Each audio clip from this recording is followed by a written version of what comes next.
London, 1888. The East End of the city was a place of poverty, crime, and despair. Narrow alleys twisted between decaying buildings. The air was thick with smoke and filth, and the dim glow of gas lamps barely pierced the shadows.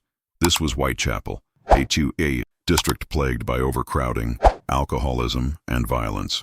Its residents, mostly the working poor, lived in constant struggle just to survive.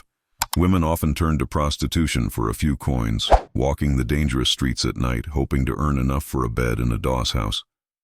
But in that same year, a shadow emerged from the fog, a figure who would bring terror unlike anything the city had ever known. A killer who struck swiftly, brutally, and with surgical precision. His name would become etched into history as one of the greatest mysteries of all time. The newspapers would call him Jack the Ripper, and his story begins here in the dark heart of Whitechapel. The first known victim was Mary Ann Nichols. On the night of August 31st, 1888, her body was discovered in a dimly lit alley. Her throat had been cut so savagely that it nearly severed her head. But worse was yet to come.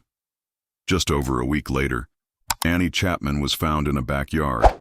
Her body was mutilated with chilling precision, her organs removed in a way that suggested medical knowledge. The public began to panic. Then came what became known as the double event. On September 30th, two women, Elizabeth Stride and Catherine Eddowes, were killed within hours of each other. Stride's attack was interrupted, leaving her wounds less severe. But Eddowes suffered horrific mutilations, her kidney removed and taken by the killer.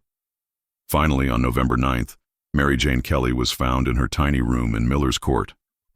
The brutality of that crime was beyond imagination. She was mutilated almost beyond recognition. Even hardened detectives struggled to describe what they saw. 5 women, 5 brutal murders, and a city that trembled in fear.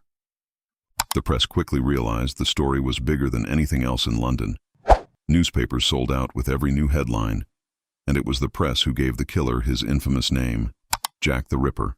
Letters poured into police stations and newspaper offices, many claiming to be from the killer. Some were obvious hoaxes, but one became legendary, the From Hell letter. It arrived with half of a human kidney, supposedly taken from one of the victims. The handwriting was crude. The message, short and chilling. Panic turned into hysteria. Crowds gathered at crime scenes. Rumors spread like wildfire. Anyone could be the Ripper, the man next door, the butcher down the street, even a member of the royal family. Detectives worked by candlelight, poring over maps, witness statements, and medical reports. They raided boarding houses, questioned doctors, and patrolled the foggy streets. But no matter how hard they tried, Jack was always one step ahead. The Ripper had become more than a killer. He had become a legend. Over the years, countless names have been tied to the Ripper. Some believed he was a skilled surgeon, given the way the organs were removed. Others pointed to butchers, slaughterhouse workers, or even midwives. One of the most famous suspects was Aaron Kosminski, a Polish immigrant with a history of mental illness. In recent years, DNA tests on preserved evidence suggested a link to him, but the samples were old and contaminated. The conclusion remains disputed. Other suspects included Montague John Druitt, a barrister and teacher who died shortly after the murders. Some claimed he fit the profile of a disturbed man driven to violence. More sensational theories named the artist Walter Sickert, or even Prince Albert Victor, grandson of Queen Victoria. But these theories have little real evidence. The truth is, no one was ever caught.